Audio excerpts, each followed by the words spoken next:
Tuhan akan memakaimu untuk memberkati dulu orang-orang yang serupa denganmu. Orang-orang yang berada di dekatmu. Orang-orang yang relevan dengan keadaan situasi kondisimu. Orang-orang di dalam suku kita. Orang-orang di dalam bangsa kita. Tuhan akan memakai kita. Tuhan akan memakai kita. Matius 10 ayat 1 sampai 4. Boleh sekali lagi saya undang Anda bangkit berdiri membaca bagian Alkitab ini. Matius 10 ayat 1 sampai 4. Ini adalah daftar murid-murid Yesus dan mengapa mereka dipanggil Tuhan. Yesus memanggil ke-12 rasul, kita baca bersama dalam hitungan ketiga, 1, 2, 3. Yesus memanggil ke-12 muridnya dan memberi kuasa kepada mereka untuk mengusir roh-roh jahat dan untuk melenyapkan segala penyakit dan segala kelemahan. Inilah nama ke-12 rasul itu. Pertama, Simon yang disebut Petrus dan Andreas saudaranya, dan Yakobus anak Zebedeus dan Yohanes saudaranya, Filipus dan Bartolomeus, Thomas dan Matius pemungut cukai, Yakobus anak Alfeus dan Tadeus, Simon orang Zelot dan Yudas Iskariot yang mengkhianati dia. Silakan duduk. Sebagian dari rasul-rasul Yesus Kristus ini banyak ayatnya di Alkitab, tapi sebagian besar terlalu sedikit untuk kita temukan apa-apa tentang mereka. Makanya saya cari dari tradisi dan sejarah gereja juga untuk melengkapi pengajaran saya hari ini. Kebaktian 1 saya bahas seorang rasul yang kurang dibahas, yaitu Andreas. Petrus banyak orang tahu. Nanti Oktober saya bahas Petrus. Andreas ini kokonya. Nah, saya tadi ceritakan panjang lebar sifat-sifatnya. Dari ayat-ayat yang apa adanya ala kadarnya, kita bisa ambil kesimpulan, plus ditambahkan sejarah yang menopang cerita di dalam firman.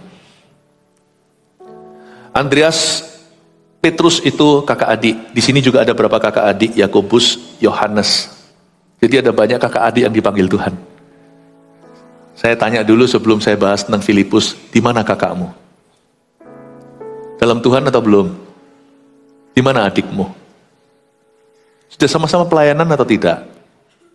It's okay loh. Satu family itu dalam satu gereja sama-sama melayani meskipun karunia-nya beda. Tuhan menghendaki keluarga kita itu sama-sama melayani bersama dengan kita.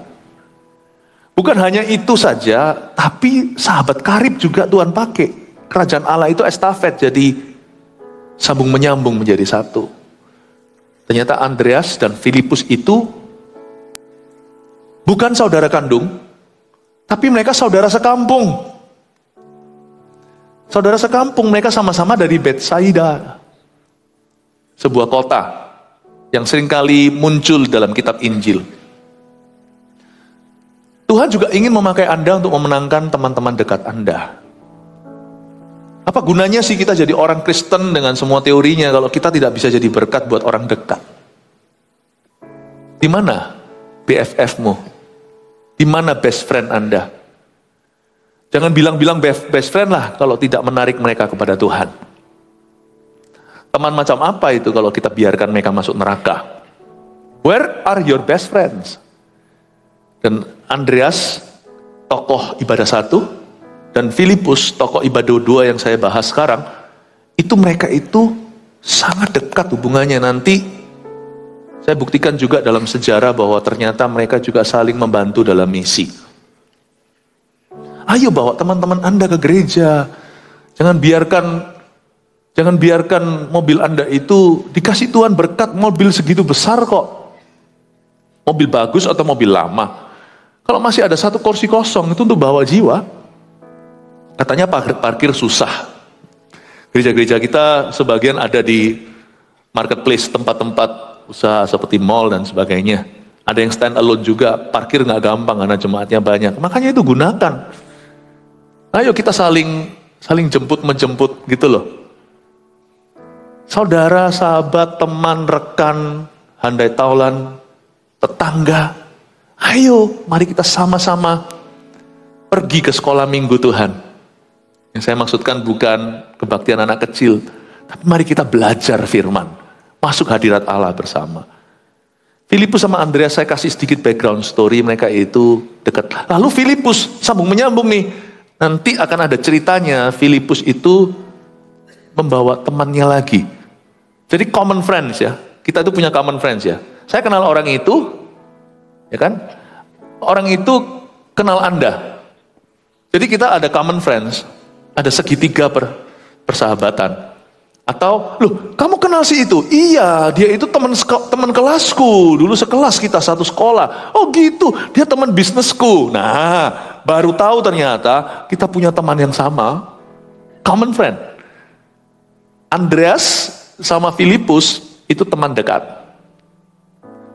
Ya, jadi Filipus itu temannya Andreas, kokonya. Dia tidak terlalu kenal mungkin, ya paling tahulah sama adiknya Petrus. Tidak pernah terlalu dibahas Filipus sama Petrus.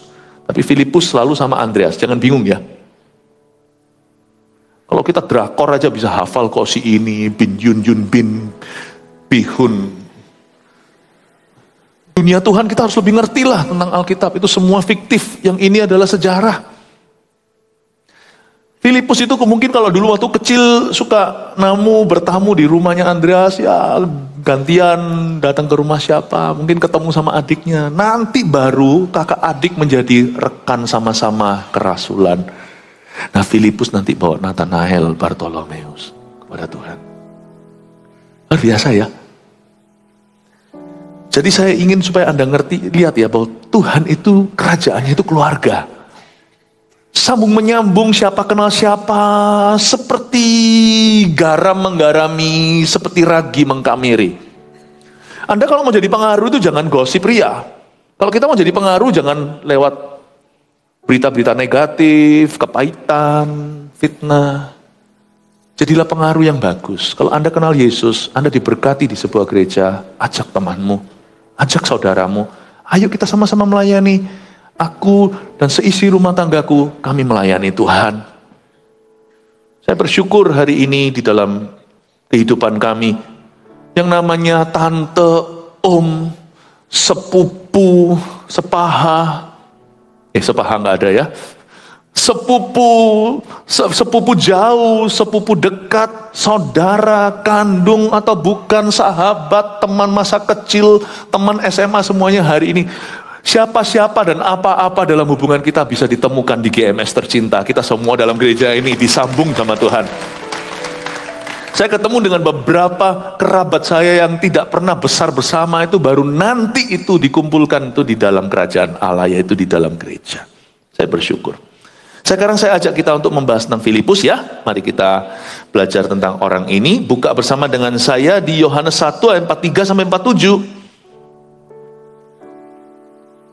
Yohanes 1, murid-murid Yesus yang pertama, ayat 43 sampai 47 saya bacakan. Pada keesokan harinya Yesus memutuskan untuk berangkat ke Galilea. Ia bertemu dengan Filipus dan berkata kepadanya, ikutlah aku. Filipus itu berasal dari Betsaida, kota Andreas dan Petrus. Filipus itu temannya Andreas. Pahami bahwa dua murid pertama Yesus, sebelumnya mereka adalah murid Yohanes Pembaptis. Siapa dua murid pertama Tuhan Yesus? Mulai hari ini jemaat GMS harus bisa menjawabnya. Dua murid pertama Yesus bukan Petrus dan Yohanes. Yang pertama kali dari 12 itu yang mengikuti Yesus, mereka dulunya murid Yohanes Pembaptis adalah Andreas dan Filipus. Oke ya? Filipus itu berasal dari Betsaida, kota Andreas dan Petrus, ayat 45. Filipus bertemu dengan Nathanael dan berkata kepadanya, kami telah menemukan dia yang disebut oleh Musa dalam kitab Taurat dan oleh para nabi, yaitu Yesus anak Yusuf dari Nazaret. Kata Nathanael kepadanya, mungkinkah sesuatu yang baik datang dari Nazaret? Kata Filipus kepadanya, mari dan lihatlah. Yesus melihat Nathanael, datang kepadanya, lalu berkata tentang dia, lihat, inilah seorang Israel sejati, tidak ada kepalsuan di dalamnya. Sampai sana dulu. Kita bahas tentang Filipus. Filipus ini adalah salah satu daripada 12 Rasul Yesus Kristus yang namanya paling unik, karena namanya dia itu full Yunani. Sedangkan nama-namanya murid-murid yang lain seperti Yohanes, Yakobus itu nama-nama Yahudi. Alkitab bahasa Indonesia itu bagus. Kalau bahasa Inggrisnya Yohanes namanya John. Kalau Yakobus namanya James. Sebenarnya bahasa aslinya Yohanes itu apa? Ya Yohanes. Jadi bahasa Indonesia itu lebih mirip sama bahasa Ibraninya. Yakobus siapa? Yakobus di bahasa Indonesia bahasa aslinya apa? Yakobus. Bagus. Jadi Alkitab bahasa Indonesia itu lebih mendekati asli. Tapi Filipus ini aneh. Latar belakang dia itu, ya tentunya dia orang Israel. Tapi kenapa orang tuanya kasih nama dia Yunani ya? Mungkinkah dia itu adalah orang Yahudi yang gak terlalu Yahudi? Mungkin orang Yahudi yang lebih apa ya? Orang Yahudi yang lebih dibesarkan dalam kebudayaan yang berbeda. Mungkin rumah tangganya punya culture Yunani kali. Pernahkah Anda melihat orang Indonesia yang kebarat-baratan? Ngomong bahasa Indonesia pun tidak fasih. Mungkinkah Filipus itu seperti itu? Ada orang Indonesia juga yang ke Arab-Araban. Ada orang Indonesia juga yang mungkin dia tinggal di luar negeri lama. Sekarang bahasanya lebih fasih Mandarin misalkan. Ini adalah Filipus itu punya sebuah kebudayaan kita tidak pernah tahu. Seluk-beluk family-nya, tetapi dari namanya kita tahu bahwa dia itu sangat kental dengan budaya Yunani. Nanti Anda lihat di Kisah Para Rasul, pertikaian pertama itu antara janda-janda yang bicara bahasa Ibrani dengan janda-janda yang bicara bahasa Yunani, dua-dua orang Yahudi. Makanya pusing kepala rasul-rasul angkat 7 diaken ditumpangi tangan. Di antara 7 diaken yang ditumpangi tangan itu salah satu namanya Filipus. Beda sama Filipus ini, jangan bingung ya. Filipus yang itu adalah Filipus penginjil, dia bukan rasul. Ini Filipus yang rasul, jangan sampai kita bingung. Waktu itu terjadi pertikaian, perbedaan, kok rasa nggak fair. Yang Yahudi yang bicara bahasa Yunani kok kurang diperhatikan. Di dalam gereja kadang-kadang ada isu-isu ras yang terjadi. Para rasul-rasul tidak sengaja. Ras apa, semua kan berdasar karunia. Gereja itu bukan tentang ras atau suku bangsa. Gereja itu karunia Allah. Siapa melakukan pelayanan apa itu sesuai dengan kemampuan yang Allah berikan. Gereja juga tidak pandang status ekonomi, status sosial. Gereja juga tidak memandang kita itu bahasanya itu dialeknya apa. Gereja juga tidak memandang kesukuan, tidak memandang warna kulit. Siapa bisa apa. Itu semua berdasarkan kasih karunia Allah. Jangan dijadikan isu. Gereja mula-mula menjadikan itu isu. Menjadikan permasalahan. Sehingga para rasul punya hikmat Allah, karena gereja masih belum dewasa, diangkat 7 diaken untuk memberikan perhatian khusus kepada nyonya-nyonya Yahudi, ya, ibu-ibu janda yang berbicara bahasa Yunani, tidak dibedakan dengan mereka yang bicara bahasa Ibrani. Paham ya? Saya kasih sedikit tuntun pelan-pelan sebelum saya ngomong soal Filipus. Allah itu mengerti bahwa sekalipun kerajaan Allah itu satu, tidak ada Yunani, Yahudi, tidak ada orang besar, orang kecil, nggak ada. Tapi Tuhan itu memanggil manusia dari berbagai macam kebudayaan agar setiap orang mendapatkan perwakilan. Dan Tuhan tahu, sekalipun jalan ke Tuhan itu tidak tergantung manusia, tapi Allah memberi manusia yang familiar sama kita supaya kita itu rasa dekat. Filipus ini menjadi favoritnya orang-orang Yunani. Kalau mau cari Yesus itu selalu lewat Filipus. Kenapa? Karena Filipus itu sangat-sangat mengerti kebudayaan mereka. Tahu nggak, Filipus ini namanya full Greek yang artinya lover of horses atau pecinta kuda. Jadi nama saya itu artinya pecinta kuda. Atau salah satu arti yang lainnya bukan hanya pecinta kuda, adalah kuda liar yang dijinakkan. Ya mungkin itu juga cerita hidupku. Kuda liar. Filipus ini kelihatannya orangnya itu inisiatifnya tinggi. Kalau nggak gitu dia tidak akan bawa Nathanael ke Yesus. Filipus sama Andreas, teman masa kecilnya, sampai teman, dan mereka menjadi teman selama-lamanya. Mereka berdua punya kesamaan, yaitu sama-sama punya inisiatif yang bagus. Andreas ketika ketemu Yesus, ajak Petrus adiknya untuk kenal Tuhan. Filipus waktu kenal Yesus, dia ajak temannya Nathanael untuk kenal Tuhan. Tuhan itu suka memakai kita yang punya inisiatif yang baik. Tidak semua segala sesuatu itu harus dimulai dengan Tuhan menggerakkan. Hati kita itu harus otomatis tergerak untuk perkara-perkara yang benar. Dan waktu kita melangkah dengan iman, Tuhan beserta. Belajar dari Andreas dan belajar dari Filipus. Dan Filipus ini punya nama Yunani yang artinya pecinta kuda. Sifatnya pun seperti kuda. Saya lebih suka kalau dalam pelayanan saya ada kuda-kuda yang perlu saya jinakkan daripada saya dapat keledai. Maksud saya, daripada saya jadi keledai yang ditendang-tendang juga nggak mau maju. Keledai kalau malas itu ditarik-tarik juga tidak mau. Tapi kuda bisa liar. Mana lebih bagus? Anda punya anak yang mau apa terserah, tidak ada drive, tidak ada dorongan. Anda punya pegawai yang hanya nunggu ceklok pulang. Disuruh-suruh nggak mau, dikasih tugas nggak kelar, dikasih apapun juga nggak rampung. Nanti kita perlu dorong-dorong dan ancam-ancam.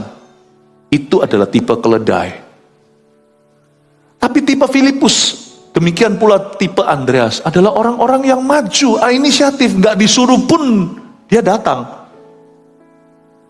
Cerita Filipus dimulai dengan ketika dia dan Andreas mendengarkan guru mereka sebelumnya, Yohanes Pembaptis berkata, inilah anak domba Allah. Mereka langsung ngikut Yesus. Mereka ambil inisiatif menguntit Tuhan. Sampai Tuhan noleh ke belakang dan tanya, ngapain lu? Kamu mau apa? Lalu mereka tanya, Tuhan tinggal di mana? Tuhan baik loh, ajak mereka untuk nginep di rumahnya.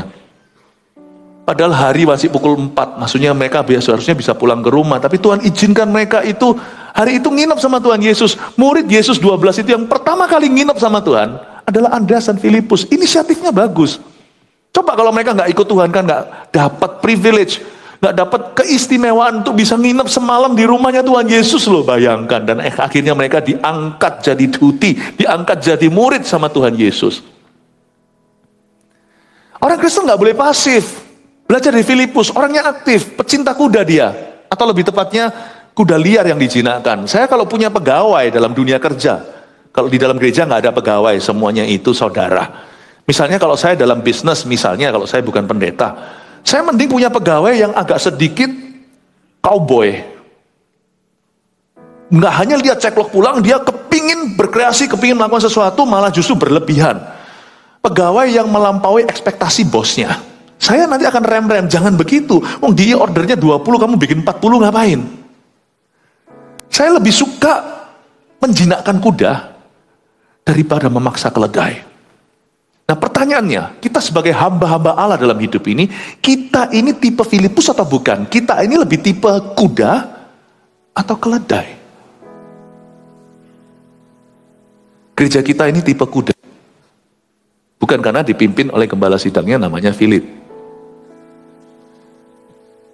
Kita tuh jalan. Sehingga banyak orang yang tipe keledai, spiritnya. Mereka akan bertanya, kenapa sih ngotot? Bahasa Surabayanya, kenapa ngoyoh? Kan gini aja kan santai, kan enak. No!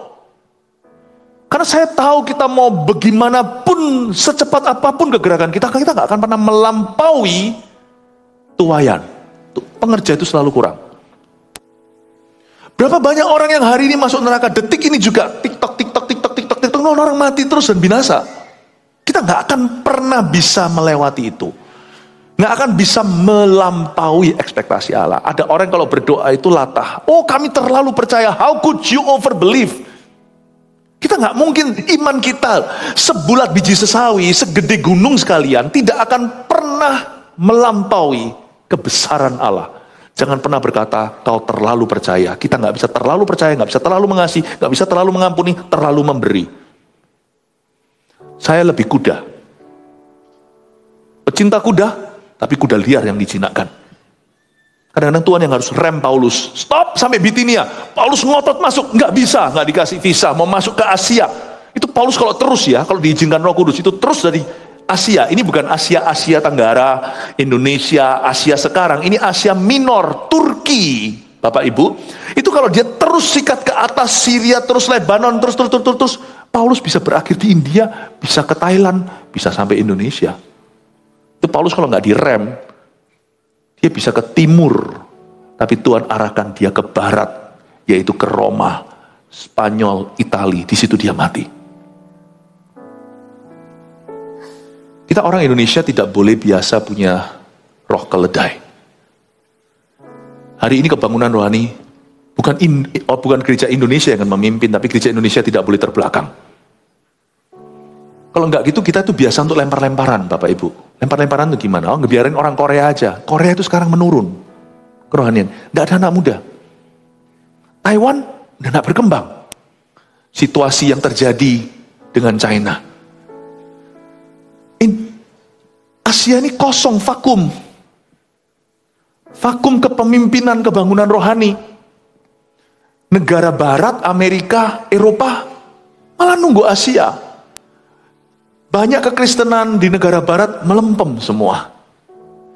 Indonesia tidak boleh lagi menjadi bangsa yang menerima misionaris. Indonesia harus menjadi a missionary sending nation. Kita nggak boleh begitu. Pengusaha di Indonesia nggak boleh hanya sekedar, oh pokoknya saya mau kerja supaya saya kaya. Anak-anak Tuhan yang dalam kerajaan Allah harus mengenakan mentalitas kerajaan sorga.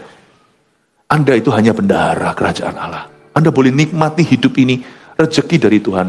Tapi itu bukan tujuan. Orang-orang muda sekarang yang sekolah di tempat ini harus punya roh seperti Filipus. Saya selalu beritahu pada anak-anak muda kita, sana mau belajar computer science kayak, mau belajar psikologi, mau belajar finance, bukan hanya yang teologi ya. Ingatlah visi misinya gereja kita, AOG Army of God, anak-anak mudanya adalah building churches in our youth. Aku akan membangun gereja dengan keahlianku. Nggak jadi full timer itu segelintir aja. Pendeta itu cuma berapa? 1% kali. Tapi semua kita adalah pembangun. Kita nggak boleh lagi punya mentalitas menunggu. Lah Yesus berkata, kamu harus bawa Injil sampai ke ujung dunia. Jadikan semua bangsa muridku. Lah kalau semua Amerika ujung dunia, kalau kita merasa ujung dunia itu harus dimenangkan oleh negara tertentu, ujung dunia itu nggak ada. Bumi itu bulat. Sadarkah Anda, bumi itu bulat? Ujung dunia itu nggak ada, tergantung. Kalau Anda sekarang ada di Amerika, di Eropa, ujung bumimu itu Papua. Tapi sekarang kita sudah ada GMS Jayapura, ujung bumimu Eropa. Bumi itu nggak ada ujungnya. Ujung bumi sungguhan itu kutub utara, kutub selatan. Saya sih nggak kepingin khotbahi penguin. Saya sih nggak pingin menangkan beruang. Nggak ada ujung dunia itu. Ujung dunia itu kesadaran. Setiap gereja tahu bahwa aku harus libat. Mendirikan 1000 gereja 1 juta murid itu apa sih? Visi itu besar. Orang berkata, kenapa kita ngotot? Buat apa ambisi? Come on lah, nggak boleh munafik. Orang kerja aja punya ambisi, kok mau beli rumah, mau beli apa. Ambisiku bukan itu, ambisiku jiwa. Masa nggak boleh? Sekali kita hidup di dunia ini ya buat itu berarti gitu loh. Saya sendiri kalau jadi pendeta, saya nggak mau jadi pendeta yang kejar apa. Saya mau kejar jiwa. Jangan larang. 1000 gereja 1 juta murid itu besar. Indonesia itu hampir 300 juta jiwa. 1 juta murid itu apa artinya? Itu bahkan bukan 1%-nya. Kita nggak usah ikut-ikutan gereja lain. Lebih kurang gereja kita terus belajar sendiri. 1000 gereja 1 juta murid. Cukup besar bagi GMS, rasanya wow. Tapi dilihat dari sudut pandang Allah, dari satu negara ini aja. 1 juta itu apa artinya? Kalau ada gereja yang tidur tidak punya visi, terserah mereka, kita doakan supaya Tuhan bangunkan. Orang berkata kita ambisi, kita ngoyoh, kita ngotot, terserah mereka. Dari sisi mana kau pandang? Kalau dari sisi orang masuk neraka, menurut saya tidak. Bahkan dari visi 1 juta jiwa, 1 juta murid yang kita sekarang kerjakan ini, mungkin di dalamnya adalah anak-anak orang-orang yang mencemoohkan kita. Mungkin di dalamnya adalah cucu daripada orang-orang yang melawan kita. Di antara 1 juta yang akan kita selamatkan adalah keluarga-keluarga musuh kita. Biarlah orang ngomong apapun, kita diam aja. Terus bekerja di ladangnya sampai Tuhan datang. Haleluya. Filipus. Saya rasa profetik dulu ya mama saya kasih saya nama Filipus. Padahal sebenarnya mama saya nggak ngerti artinya. Saya tahu ceritanya waktu mama kasih saya nama Filipus itu, saya diceritai papa mama. Itu karena mama lihat berita Pangeran Philip itu loh, suami daripada Ratu Elizabeth. Mama bilang, wah pangeran ini kok cakep dan tinggi gitu, dikasih nama ya, puji Tuhan lah ya. Tidak ada hubungannya sama saya ini khotbah ya, saya cuma cerita-cerita aja, ngobrol-ngobrol. Bahwa saya senang sekali bahwa Filipus di Alkitab ini inspirasi.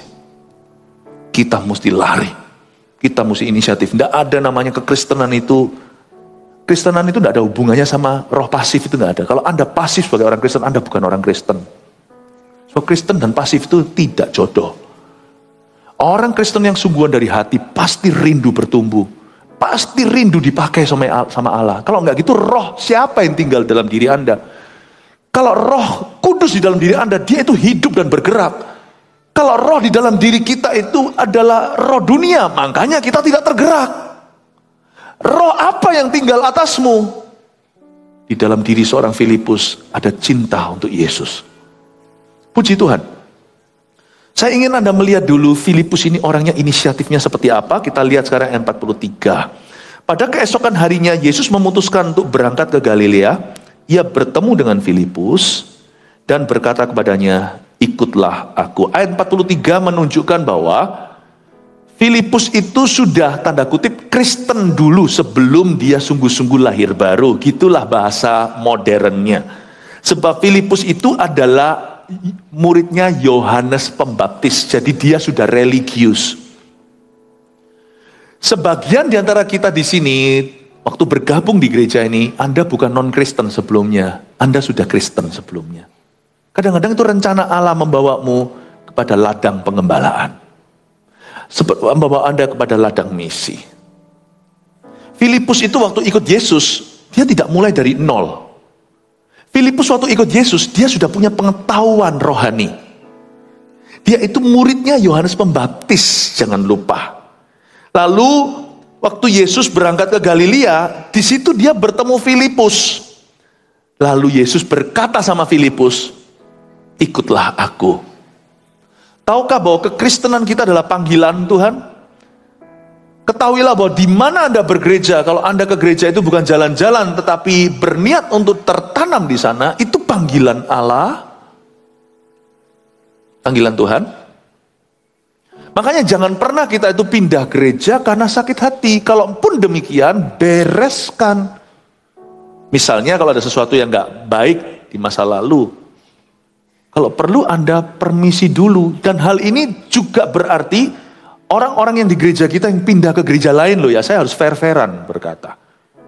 Kalau ada di antara Anda misalnya di gereja ini lalu nggak cocok, lalu setelah itu Anda pergi, Anda merasa panggilannya nggak di sini, selesaikan baik-baik. Pamitan juga, karena kami bukan Tuhan, tidak bisa tahan kaki orang. Kan kaki Anda tidak ada rantainya ini, Anda datang kemauan sendiri, Anda pergi kemauan sendiri.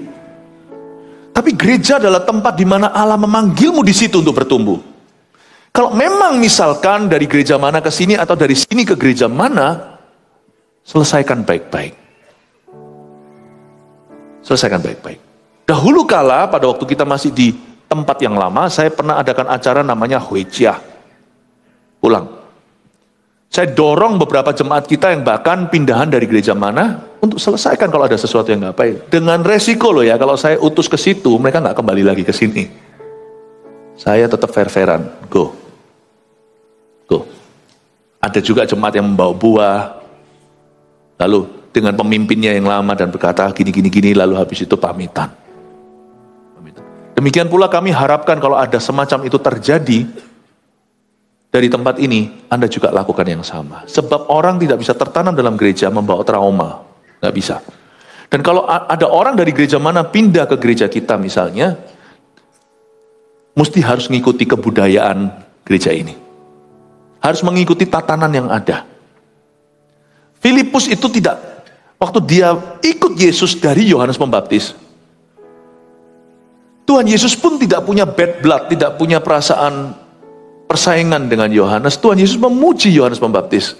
Bahwa di antara setiap manusia tidak ada yang lebih besar dari Yohanes. Tapi murid-murid Yohanes pindah kepada Yesus. Dan tidak ada trauma. Mereka berlanjut setelah itu mengikut Tuhan. Saya ingin juga untuk mendorong Anda supaya Anda maksimal dalam gereja manapun, sini atau sana. Firman itu harus netral. Saya khotbah gini bukan bagi posisi saya sebagai gembala sidang, tapi waktu saya ngajarkan firman, saya sebagai guru untuk firman Tuhan ini diajarkan. Saya harus mengajarkan yang adil dan benar. Bapak, ibu, saudara jemaat yang saya kasihi, dimanapun Allah menanammu di tempat baru, misalkan pindah dari Yohanes Pembaptis ke Kristus, Anda tidak boleh membawa trauma. Anda harus selesaikan apa yang di belakang. Kalau enggak, Tuhan akan Tuhan akan uji engkau ulang dan ulang di tempat baru. Kapanpun, manapun, masalahnya tidak terletak pada gerejanya. Masalahnya terletak pada dirimu. Amin, Bapak Ibu. Saya pelajari Filipus transisi pindah. Tetapi dia bisa mengikut Tuhan Yesus dengan baik dan benar. Ayat 44. Filipus itu berasal dari Betsaida, kota Andreas dan Petrus. Betsaida di sini artinya house of fish. Bethel. Beth itu artinya rumah, El itu Allah, El Shaddai. Karena itu Bethel itu artinya rumah Allah, tempat Yakub melihat tangga ke sorga itu, tempat itu disebut Bethel. Bethlehem itu artinya rumah roti. Tapi Betsaida artinya rumah ikan. Kadang-kadang itu sangat profetik ya. Jangan superstisi lihat nama kota kita. Nama kota itu ada yang bagus, ada yang tidak. Surabaya misalnya, itu kan sura dan buaya. Itu terjadi perang dalam cerita konon rakyat. Jakarta, apalah. Nama-nama itu ada, Balikpapan. Papanya dibalik-balik juga. Gak tahu, setiap nama itu pasti ada histerinya. Pontianak. Tapi coba Anda perhatikan bahwa Tuhan itu gak hanya memilih individu loh. Allah itu memilih kota. Sadarkah Anda? Dari Betsaida keluar paling tidak yang diketahui 3 rasul, Andreas, Petrus, dan Filipus. Kebangunan rohani tahun berapa di Indonesia itu banyak hamba-hamba Tuhan keluaran Surabaya, itu banyak. Banyak hamba Tuhan keluaran Semarang, itu banyak sekali hamba-hamba Tuhan besar. Banyak hamba Tuhan keluaran Bandung, seolah-olah Tuhan memilih Bandung. Itu sungguhan. Sadarkah Anda bahwa Allah juga bisa memilih kota, terjadi kebangunan rohani di situ, dan muncul banyak rasul yang diutus dari sana. Jikalau di kota itu ada orang benar yang membayar harga, biasanya kota itu akan menjadi medan pemilihan. Tuhan terus-menerus berikan kasih karunia. Gak diragukan lagi, Amerika tentunya banyak misionaris. Amerika sekarang dengan Amerika dulu itu beda Amerika. Amerika sekarang beda. Kita masuk di situ bingung mau WC itu ada cowok, ada cewek, ada cowek. Saya nggak jelas, saya bahaya di situ masuk ke WC. Saya kalau ke kamar mandinya, ke toilet gitu ya, di tempat umum gitu, kalau itu istri saya, anak saya mesti barengin. Tiba-tiba ada cowok di dalam, nggak bisa dituntut. Aku merasa cewek kok, udah dia cowok di dalam WC-nya cewek gimana? Kalau dia merasa cewek, siapa berani pegang dia? Siapa berani larang? Amerika dulu, Amerika sekarang lain lah. Amerika zaman dulu itu pada waktu didirikan sebagai bangsa negara itu sebagian besar daripada bapak-bapak negeri itu, founder-foundernya itu adalah hamba-hamba Tuhan, anak-anak Tuhan. Gak heran berapa keturunan misionaris dari situ kemana-mana. Betul-betul misionaris dari barat itu luar biasa. Sekarang waktunya Indonesia dipilih Tuhan, karena yang terdahulu akan menjadi terkemudian bersama dengan yang terkemudian akan menjadi terdahulu maksudnya. Kalau yang terdahulu menjadi terkemudian, terkemudian harus jadi terdahulu lah. Semoga yang terdahulu tetap jadi terdahulu maksudnya. Kalau saya ke Amerika gitu bicara sama gereja-gereja di negara barat, saya beritahu sama mereka, ayo bangkit, jangan sampai disalib sama Indonesia. Saya bukan mengkhianati Anda, saya kompori mereka, saya beritahu kita loh, sana itu nenek moyangnya sudah menjadi misionaris. Nenek moyang saya masih menyembah gunung, masih menyembah langit. Ayo kok dibalap sama kami, saya kompori. Karena ladang itu begitu menguning, gereja dengan gereja itu bukan saingan. Ladang itu begitu menguning, harusnya kita itu tarik tambang, tarik-tarikan, bukan tarik-tarikan jiwa, tarik-tarikan semangat kita. Ayo, maju dalam Tuhan. Bangsa dengan bangsa juga bukanlah persaingan. Saya bilang sama negara gereja-gereja di negara barat, kalian semua harus bangkit. Kalah sama Indonesia nanti, kalah sama Malaysia. Kalau waktu di Indonesia saya sebut begini, ayo, mereka sekarang sedang melempem, kita bantu, kita yang harus bangun. Gereja Indonesia tidak boleh melempem. Gereja Indonesia harus bangkit. Tidak boleh ada jemaat biasa, karena seluruh dunia membutuhkanmu. Kalau kita hanyalah misalkan gereja di Surabaya, kita hanya untuk Surabaya, santailah Bapak Ibu Saudara. Tapi kalau seluruh dunia mengalami kematian dan pingsan rohani, misalkan Surabaya satu-satunya harapan, semua Anda harus jadi jenderal. Janganlah kacamatamu, cara pandangmu itu terbatas. Janganlah picik pikiran. Kalau enggak kita berada di kota Surabaya, misalnya nih Surabaya kena terus ya. Kita bisa aja mikir hanya untuk Surabaya. Kalah sama orang dunia aja sudah pikirannya globalisasi. Kalah sama anak-anak muda yang sekarang semuanya di sosial media itu membumi. Badan bisa di Surabaya. Visi Anda tidak boleh dikekang hanya untuk satu kota. Anda harus tahu bahwa kerohanian seperti ini yang Anda lihat sekarang minggu per minggu dalam gereja kita ini langka di dunia, sungguhan. Saya belum cerita, minggu yang lalu waktu saya khotbah di Kebaktian 1, saya beritahu, saya pergi ke sebuah negara belum lama yang lalu, saya nggak bisa sebut negara karena ini sensitif. Waktu saya datang ke sana bukan untuk berkhotbah, untuk kunjungi teman-teman, saudara seiman, karena mereka membutuhkan kehadiran kami untuk menghibur hati mereka. Kekristenan sedang begini luar biasa, tiarap. Saya ditahan oleh mereka. Pastor dalam bahasa mereka ngomong sama saya, jangan pulang, jadilah pendeta gembala kami di sini aja. Saya mau dibajak loh. Di negara sini aja, jangan pulang. Jangan pulang. Stay here, we need you. Kan di Indonesia udah banyak pendeta, mereka ngomong begitu. Saya tidak responi mereka karena itu jeritan hati. Jadi saya tidak perlu responi. Kadang-kadang ada kata-kata orang tertentu tidak perlu diri. Kita tidak perlu reaksi.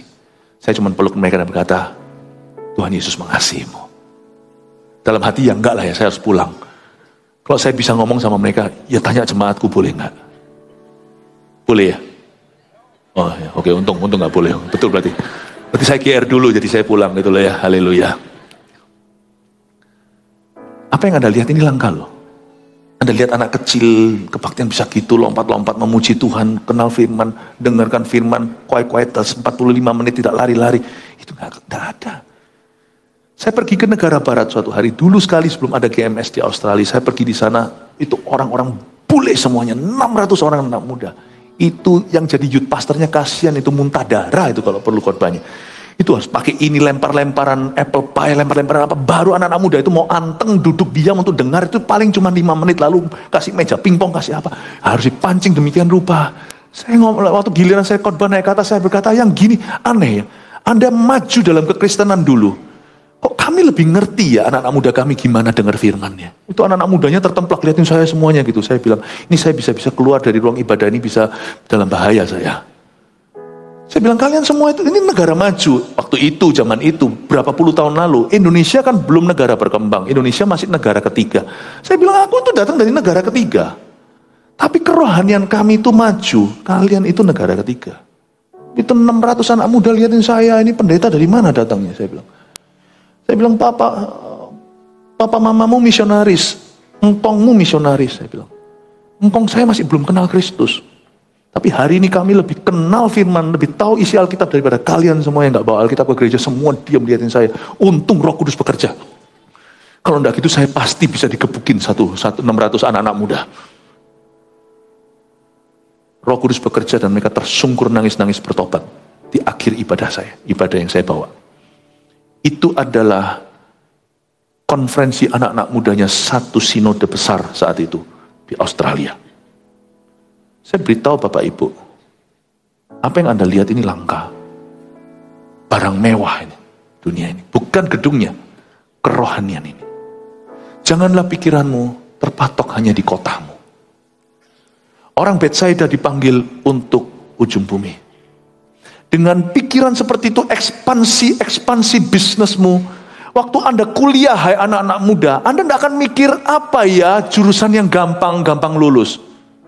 Anda akan mikirkan ilmu, pengetahuan. Aku mau membangun sesuatu. Pikiran itu mesti maju. Dan ketika Anda dalam masalah, Bapak, Ibu, Saudara, jemaat yang terkasih, Anda tidak akan mikir hanya keluar dari masalah. Tapi aku harus menang, sebab aku akan jadi kesaksian. Gitu loh cara berpikirnya. Orang Betsaida dientas sama Tuhan menjadi rasul-rasul.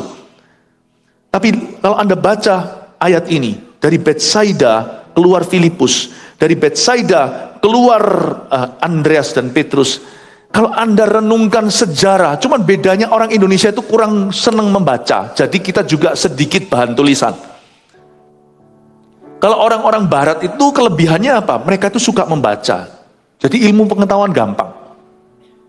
Kita kalau baca coba lihat ya, bedanya orang Indo ini bukan menghina orang sendiri, ini pun perkecualian. Tentu sekarang orang Indonesia lebih suka membaca, yang suka membaca lebih banyak. Tapi kalau kita masuk sama-sama ini, saya nggak ngomong orang lain nih, kita satu grup saya dengan teman-teman dari waktu saya masuk ke satu toko buku gitu ya, yang orang-orang barat langsung cari buku yang tebal yang cuman ada titlenya, dalamnya nggak ada gambarnya. Kalau kita Indonesia langsung pergi yang ada gambarnya, suka yang ada gambarnya. Indonesia itu tidak punya sejarah, tidak ditulis sejarah kebangunan rohani di Indonesia itu. Apa yang terjadi di daerah Kupang, terjadi di Soe, apa terjadi di Semarang. Saya dengar kesaksian di mana hamba-hamba Tuhan sebagian sudah mendiang, sebagian sudah almarhum. Bagaimana mereka dalam sebuah kereta api, sekelompok anak-anak muda ingusan menginjili orang di kereta api. Dan ini sekarang menjadi hamba-hamba Tuhan yang ada di luar negeri, ada di mana beberapa masih hidup. Dari Surabaya, persekutuan kecil yang sekarang tentunya usia semuanya. Itu mereka berdoa bersama-sama jadi hamba-hamba Tuhan besar. Mungkin giliran Pontianak setelah ini Singkawang. Mungkin giliran apa? Kota kita harus dikenal seperti Betsaida. Keluarkan rasul-rasul. Menghasilkan orang-orang yang dipakai oleh Allah. Tidak tentu pendeta, tapi menghasilkan pengusaha-pengusaha yang dipakai oleh Tuhan. Menghasilkan anak-anak muda yang dipakai oleh Allah. Kalau berdoa untuk kota, jangan hanya untuk keamanan. Keamanan so pasti. Kalau doa itu, jangan berdoa Tuhan bawa aku ke bulan, nanti hanya makan kue bulan. Doa sama Tuhan itu bawa aku ke matahari. Mungkin kita mendaratnya seperti Neil Armstrong, yaitu di bulan. Jangan berdoa untuk keamanan kotamu. Kotamu aman enggak? Itu tergantung berguna enggak pada Tuhan. Kenapa malaikat harus melindungi kotamu? Kadang-kadang saya pikir, misalnya saya tinggal di Surabaya, kenapa Surabaya ini terus diluputkan terus? Saya masih ingat berapa tahun yang lalu tiba-tiba ada bom nggak bisa nyala di sini waktu zaman terorisme. Lalu ketahuan dan sebagainya. Mau tahu kenapa? Bukan karena kita istimewa, karena kebangunan rohani di tempat ini. Amin, Bapak Ibu Saudara. Berdoalah supaya Tuhan itu memakai kota kita, memilih kota kita, dan membangkitkan orang-orang besar dari kota kita untuk kerajaannya. Niscaya pastilah, tidak usah doa minta aman, kotamu dijaga berlapis-lapis oleh malaikat Allah. Kasih tepuk tangan untuk Tuhan. Betsaida keluar beberapa rasul. Saya berdoa supaya akan muncul lagi hamba-hamba Tuhan besar, orang-orang yang dipakai Tuhan, generasi-generasi kebangunan rohani. Ayat 45, Filipus bertemu dengan Natanael. Sekarang Filipus bertemu dengan Natanael nih, dan berkata kepadanya, kami telah menemukan dia yang disebut oleh Musa dalam kitab Taurat dan oleh para nabi, yaitu Yesus anak Yusuf dari Nazaret. Ini yang disebut dengan penginjilan lewat teman. Filipus bawa Natanael. Natanael ini saya kasih bocoran, itu ibadah berikutnya. Natanael ini juga yang disebut Bartolomeus. Zaman dulu nama itu ada beberapa, ya. Nama ada beberapa. Ada banyak kesamaan. Misalnya di Indonesia banyak yang namanya Agus, Agus Saputra, Agus Wijaya. Itu dua Agus yang beda papa mama. Tapi Agus itu juga dikenal dengan nama lain, Ahau. Nama rumahan. Makanya 12 murid Yesus, salah satunya namanya Matius, itu dikenal dengan nama Lewi. Itu orang yang sama. Orang yang sama. Nathanael itu dikenal dengan nama Bartolomeus. Ya. Saya namanya Philip. Tapi kalau saya di Jepang dipanggil Philippu Sensei. Soalnya orang Jepang nggak bisa berhenti sampai P. Philippu. Pasti ada lanjutannya. Sensei itu pendeta. Kalau saya di Taiwan, nama saya beda. Felimus. Pendeta Philip. Nama saya aslinya Li Guojun, kalau bahasa Chinese-nya. Jadi nama saya ada banyak. Sayalah Philippu. Saya juga Li Guojun. Saya juga Philip Mantova. Orang yang sama. Nathanael dan Bartolomeus, orang yang sama. Filipus ini dengan Filipus, diaken 7 orang yang tumpang tangan terus pergi ke Samaria, orang lumpuh berjalan. Ingat ya? Lalu Filipus membaptis seorang dukun itu loh, penyihir orang pintar namanya Simon. Yang ikut kebaptis, lalu nantinya menawarkan uang sama Simon yang lain. Jangan bingung ya, Simon Petrus. Gua kasih duit ya, berapa ya duit itu? Aku bisa tumpang tangan orang terima bahasa roh kayak gitu, itu gimana caranya? Berapa sih harganya? Aku bisa tumpang tangan orang reba terima manifestasi kuasa Roh Kudus. Itu gimana caranya? Berapa ya harganya? Saya transfer ya. Itu Simon Petrus ngamuk, Simon versus Simon itu. Satunya Simon Petrus Rasul, satunya Simon si dukun. Itu cerita semua dalam pelayanan Filipus, tapi Filipus yang lain, bukan Filipus ini. Itu Filipus sang penginjil, Philip the evangelist. Ini Filipus Rasul, Philip the apostle, ini dua orang yang berbeda. Dan Filipus Rasul ini ngajak Nathanael. Nathanael ini orang yang baik sekali. Dia berkata, kami sudah menemukan dia yang disebut oleh Musa dalam kitab Taurat. Ayat 46, coba lihat Nathanael ngomong apa. Kata Nathanael kepadanya, mungkinkah sesuatu yang baik datang dari Nazaret? Susah injili orang baik. Nathanael ini baik orangnya. Yesus pun mengakui, kalau kita ngaku-ngaku baik, nggak tentu orang baik. Kalau orang yang lebih baik dari kita ngakui kita orang baik, nah berarti kita orang baik. Betul ya? Nathanael ini orang yang baik. Yesus pun mengakui di ayat 47, kata Filipus kepadanya, mari dan lihatlah. Nathanael gak mau percaya, injili orang baik itu susah, sungguhan susah. Kita mau menginjili orang yang lebih baik dari kita, itu rasanya dari mana jalan masuknya? Orangnya paling cuma bilang, loh aku ini kan sudah baik, gak pernah salah sama siapa, kenapa saya butuh Tuhan, kenapa saya butuh pengampunan, kenapa saya butuh pertobatan? Jangan-jangan yang suruh saya bertobat ini yang butuh bertobat, paham maksud saya? Susahnya nginjili orang baik ya. Susah banget. Makanya itu Tuhan pakai Filipus. Karena Filipus itu orang baik. Makanya Tuhan tidak pakai Simon si Zelot. Kalau Anda baca 12 Rasul nanti bulan depan saya bahas. Simon Zelot itu tukang bunuh, tukang perang. Itu bawa pedang. Orang kayak gini gak diutus sama Tuhan, ketemu sama Nathanael. Gak cocok saudara.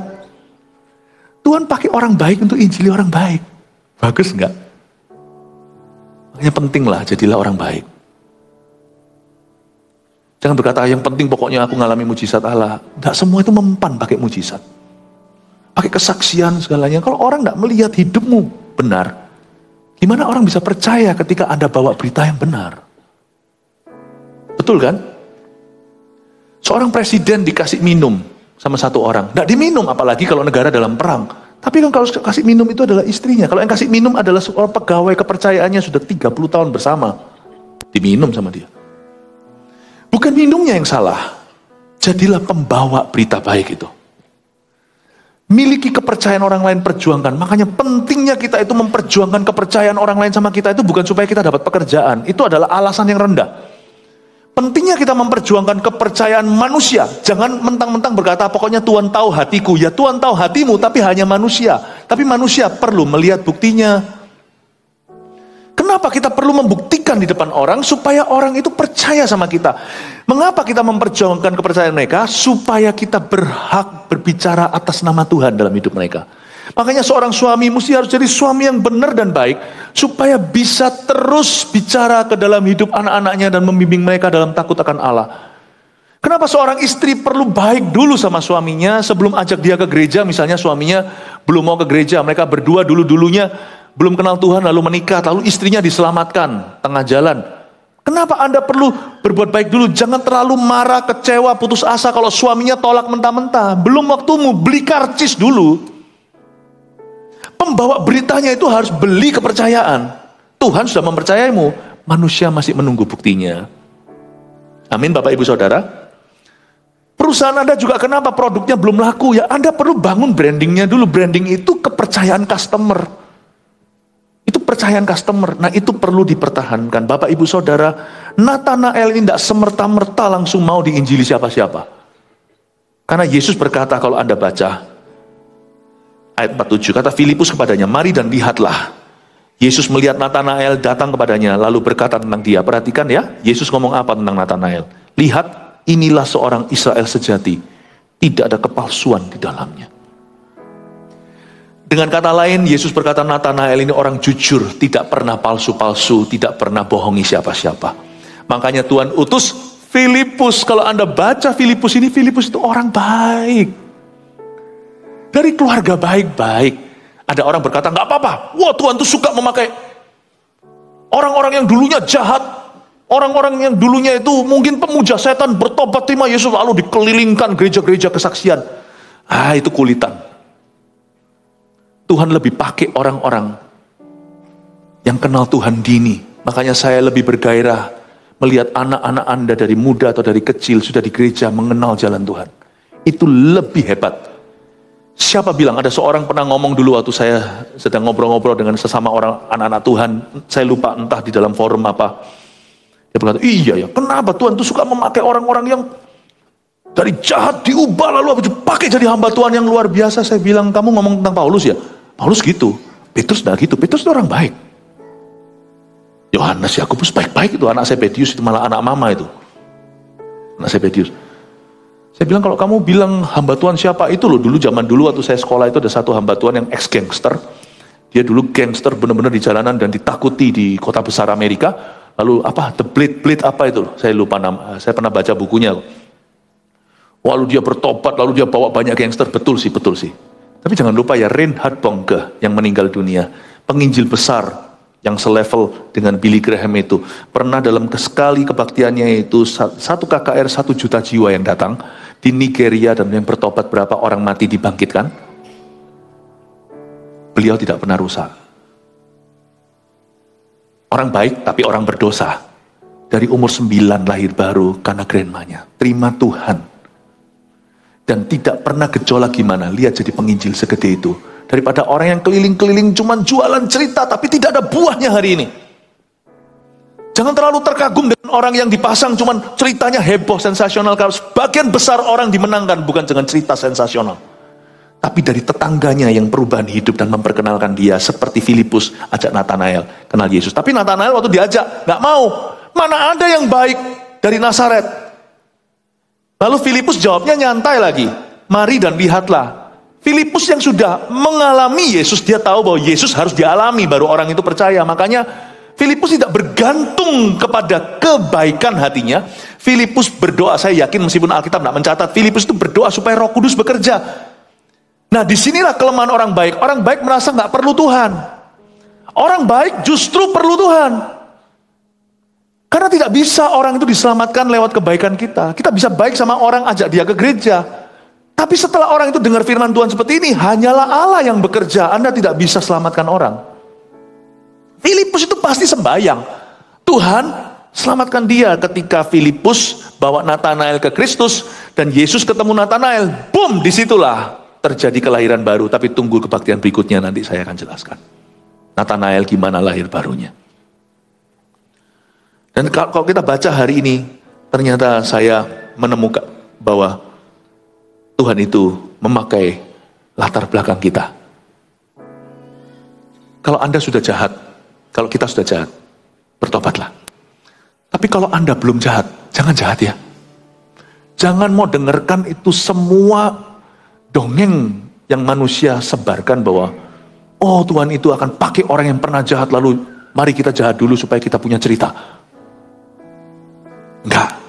Ada orang membunuh, masuk penjara, keluar penjara, dia kesaksian. Memang di dalam penjara dia kesaksian orang lain dijamah. Iya, Tuhan bisa pakai segala perkara.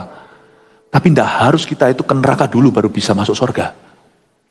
Amin Bapak Ibu Saudara. Filipus ini luar biasa. Saya kasih tunjuk satu lagi ayat aja. Yohanes 20 dimunculkan di sini ayat 20 sampai 23. Saya tunjukkan bahwa Tuhan bisa memakai latar belakang kita. Filipus ini saya yakin dia fasih berbicara bahasa Yunani. Munculkan di sini. Bisa ya? Yohanes 12 ayat 20 sampai 23. Udah. Ya udah. Sambil ditunggu ya, ayatnya kalau sudah muncul beritahu saya. Yohanes 12 ayat 20 sampai, udah, ini dia.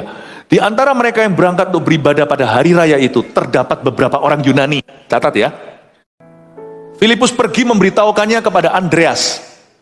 Ini temannya dia loh, Andreas. Dre, manggil Dre. Ini orang-orang Yunani tanya aku. Andreas dan Filipus menyampaikannya pula kepada Yesus. Lalu ayat 23, Yesus berkata, tapi Yesus menjawab mereka katanya, telah tiba saatnya anak manusia dimuliakan. Pertanyaan saya, kenapa orang-orang Yunani itu cari Filipus? Karena namanya. You see, Tuhan akan memakaimu untuk memberkati dulu orang-orang yang serupa denganmu. Orang-orang yang berada di dekatmu, orang-orang yang relevan dengan keadaan situasi kondisimu. Orang-orang di dalam suku kita, orang-orang di dalam bangsa kita. Tuhan akan memakai kita. Tuhan akan memakai kita. Dan dari ayat ini saya bisa menemukan suatu kebenaran bahwa orang-orang Yunani itu dari 12 rasul pilihan, waktu itu masih ada Yudas, mereka mempeng datangnya sama Filipus karena orang Yunani waktu cari Yesus nggak bisa ketemu sama Yesus, cari Petrus, dia ngerti apa tentang kebudayaan kita. Cari Yohanes, dia nggak tahu. Selot, jauh. Yudas Iskariot, aduh dia dingin. Filipus lah pilihannya. Tahukah Anda lah Yesus terdekat bagi orang-orang yang serupa dengan Anda? Anda tanda kutip Yesus terdekat di tempat kerja Anda. Dan saya nggak ngomong ini soal ras. Waktu Korea lagi tiarap seperti ini, waktu kami ke situ, lebih mudah diterima. Karena kita sama-sama Asia. Waktu saya khotbah di depan mereka, dan mereka itu terbuka begitu aja. Dengan begitu mudahnya. Bahkan ketika suatu hari dulu saya pernah khotbah di Belanda, jauh sebelum ada GMS di sana, orang-orang Belanda, hamba-hamba Tuhan itu semuanya sangat reseptif dengan orang-orang Indonesia. Kenapa? Karena kita Belanda Indonesia itu punya sejarah. Paham maksud saya ya Bapak Ibu Saudara? Orang Belanda tidak terlalu terbuka sama hamba-hamba Tuhan Amerika karena terlalu banyak trauma. Orang-orang Indonesia di mata orang Eropa, hamba-hamba Tuhan di sana itu kita masih murni. Makanya waktu saya khotbah di situ mereka tidak kenal saya, tapi mereka berbondong-bondong datang dari seluruh negeri. Itu pukul 1 saya masih ingat. Itu mereka nyetir dari mana-mana, naik kereta, naik apa, datang untuk ketemu sama saya. Puluhan hamba-hamba Tuhan, gembala senior. Dan semuanya tingginya 2 kepala di atas saya. Orang Belanda itu kan tinggi-tinggi ya. Waktu saya khotbah di situ, wah, kulit bisa beda. Bahasa pula, saya pakai bahasa Inggris, mereka ngerti lah. Waktu saya di depan situ, saya ambil kesamaan kita. Saya berkata, dahulu kala, saya nggak ngomong buruknya, saya nggak berkata, Belanda masih jauh atau company, enggak lah, ngawur aja, mau mati ya. Kagak, enggak. Yang saya pakai waktu itu adalah, saya tidak melihat lubang donatnya, saya perhatikan donatnya. Saya berkata, nenek moyang Anda membawa Injil pada nenek moyang kami. Saya tidak ngomong tentang penjajahan, semua itu kan urusan sejarah. Saya bilang, dahulu misionaris dari Belanda yang mengajarkan tentang Tuhan. Mereka ikut dalam gelombang-gelombang itu, tapi dengan misi kasih. Sedangkan yang lainnya mungkin misinya beda. Saya bilang, sekarang giliran saya mengembalikan kepada bangsamu. Apa yang kau pinjamkan kepada bangsa kami. Saya beritahu, saya bawa api kebangunan Tuhan. Itu mereka maju ke depan, nangis-nangis. Dan saya beritahu, izinkan kami melayanimu. Bangsaku terkenal dengan ini, bangsaku itu hospitality, bangsa yang suka melayani. Saya berkata, izinkan saya melayani Anda. Itu orang-orang Belanda maju ke depan, tinggi-tinggi, sepatunya kilap-kilap. Saya ambil sapu tangan saya, dan saya berkata, izinkan saya cuci kakimu, tapi bukan dengan air, karena ini dingin. Saya pakai sapu tangan saya lapi kaki mereka. Mereka tertemplak, mereka itu serasa guilty sama kita orang Indonesia. Tapi hari itu, orang Indo yang melayani mereka. Dan mereka minta didoakan supaya kebangunan rohani terjadi. Saya masih ingat. Bapak, Ibu, Saudara, Allah akan memakai semua kesamaan yang ada di dalam dirimu dengan orang lain dan menjadikanmu Yesus terdekat untuk mereka. Amin, Bapak Ibu. Itu kelebihanmu. Itulah sebabnya kita tidak boleh lukai orang demi Yesus, bukan demi diri sendiri. Nah, sekarang sejarah sedikit, lalu 3 aplikasinya. Si Filipus berakhir di mana? Filipus pergi setelah Yesus naik ke sorga, Pentakosta.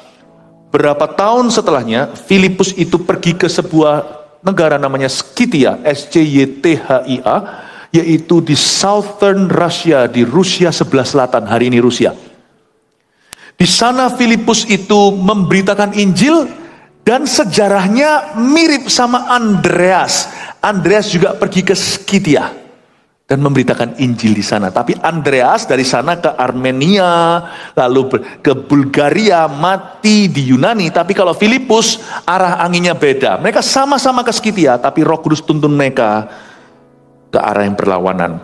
Dari setelah 20 tahun di Skythia, dalam sejarah gereja, Filipus pergi ke Gaul, atau yang hari ini namanya France atau Prancis. Kalau Anda melihat ada kekristenan Katolik di negara-negara ini, itu zaman dulu pernah terjadi kebangunan rohani. Setelah itu dia mati martir di Eastern Turkey, di Turki hari ini, Turki sebelah timur. Dan sejarah Alkitab mencatat, jangan bingung ya, dua-dua Filipus penginjil dan Filipus Rasul ini, anak-anaknya menjadi pemimpin-pemimpin gereja. Ini yang kita nggak dapatkan dalam tulisan di dalam Alkitab. Kalau anak Filipus penginjil itu yang menobatkan Samaria itu, anak-anaknya adalah anak-anak perempuan, ada 4 semuanya nabi ya. Kalau anak-anak Filipusnya Rasul Yesus Kristus ini menjadi salah satu dari bapak-bapak gereja. 3 aplikasi ini, dengan ini saya selesai.